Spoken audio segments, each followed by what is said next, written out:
توجہ دی جاتی ہے، جو اسٹیج پر بیٹھ کر کے زیادہ ہنسانے کی صلاحیت رکھتے ہیں. جیسا کہ ابھی مفتی ظفر صاحب نے آپ کے سامنے بیان کیا کہ آج اگر کوئی حدیث پڑھ کر کے سنانے لگے لوگوں کو نیند آنے لگ جاتی ہے. اگر قرآن کی آیتوں کا مطلب سمجھانے لگے تو لوگ ادھر ادھر دیکھنے لگتے ہیں. اگر حرام حلال کا جو ہے مسئلہ بتایا جانے لگے تو لوگ جو ہے ادھر ادھر باتوں میں اپنے آپ کو مشغول کرنے کا ایک ناٹک بنا کر کے لوگوں کے سامنے پیش کرنے کی کوشش کرتے ہیں. وہ لوگوں کب سدھریں گے؟ آپ یہ جن کے آپ 40واں میں آئے ہیں ان کا بھی ایک وقت رہا ہوگا، یہ بھی ہماری طرح بیٹھتے ہوں گے، یہ بھی جب چلتے ہوں گے تو لوگ ان کو سلام کرتے ہوں گے، یہ بھی جب مجلسوں میں آتے ہوں گے تو لوگ ان کے لیے کرسیاں چھوڑ کر کے اٹھ جایا کرتے ہوں گے، لوگ ان کی تعظیم کیا کرتے ہوں گے. لیکن آج ان سے ملاقات اگر آپ کو کرنی ہو تو یہ بتائیے، یہ لاکھوں کا گھر بنا ہوا ہے، کیا اس گھر میں آپ ان سے ملاقات کر سکتے ہیں؟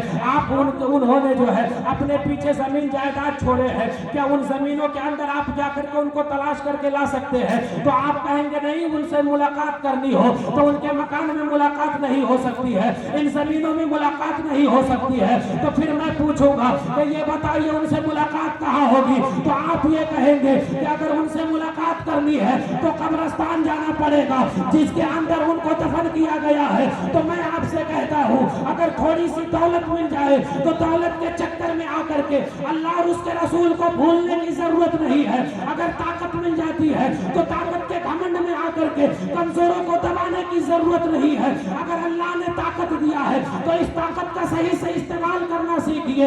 اگر دولت پروردگار عالم نے دیا ہے تو دولت کا صحیح استعمال ہونا چاہیے. ورنہ یاد رکھیے گا اس دن کو جس دن اللہ تعالیٰ آپ کو بستر پہ لٹا دے گا، آپ کے جسم میں طاقت نہیں ہوگی، آپ خود سے اٹھ کر کے پانی نہیں پی پائیں گے، آپ کو دوسرے لوگ پانی پلائیں گے. اور جب آپ کے جسم سے روح نکل جائے گی تو اللہ پکار کر کے کہے گا کہ تو دنیا میں ہٹلر بنا کرتا تھا، تو جب دنیا میں تھا تو کسی کو کچھ سمجھتا نہیں تھا، آج دیکھ ہم نے تجھے چارپائی پہ لٹا دیا ہے، تمہارے جسم میں اتنی طاقت بھی نہیں ہے کہ تو خود سے غسل کر سکے، تیرے جسم میں اتنی طاقت بھی نہیں ہے کہ تو خود جو ہے اپنے لیے کفن اپنے جسم پر اوڑھ سکے، تمہارے اندر خود طاقت نہیں ہے کہ تو اپنے آخری گھر تک چل کر کے قبرستان تک چل کر کے خود جا سکے. تجھے دوسرے لوگ قبر میں لے کر کے جائیں گے اور دوسرے لوگ قبر میں اتاریں گے اور وہی لوگ قبر پہ کھڑے ہو کر کے کہیں گے کہ ادھر سے سوراخ نظر آ رہا ہے، اس کو بھی بند کیا جائے، ادھر سے سوراخ نظر آ رہا ہے، اس کو بھی بند کیا جائے.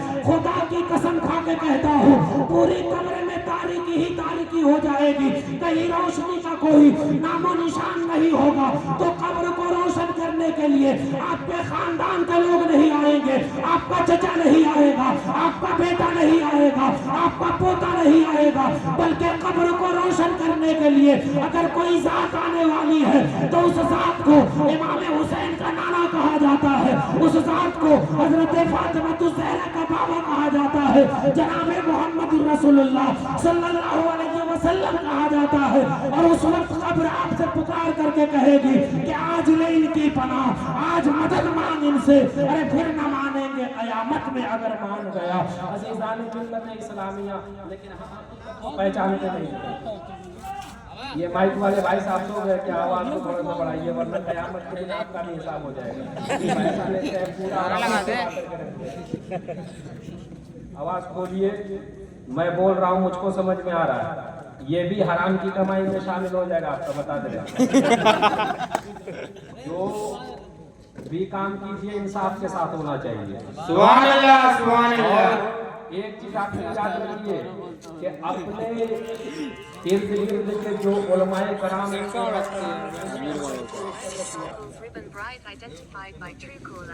ان کا مقام جو ہے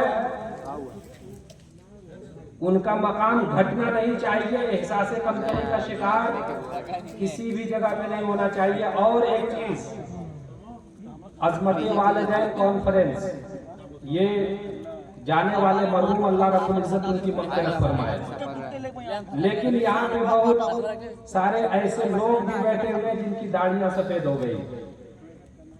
اچھا ایک بات آپ کو بتاؤں، خدا کی قسم، یہ جو ماں باپ ہوتے ہیں دنیا چھوڑ کر کے چلے جاتے ہیں، اس کے بعد ان کی قدر معلوم ہوتی ہے ہمیں. ان کی زندگی میں اگر بوڑھے ماں باپ بیٹھ جائیں چارپائی پہ اور اگر کچھ چیز وہ مانگ دے اپنی اولاد سے،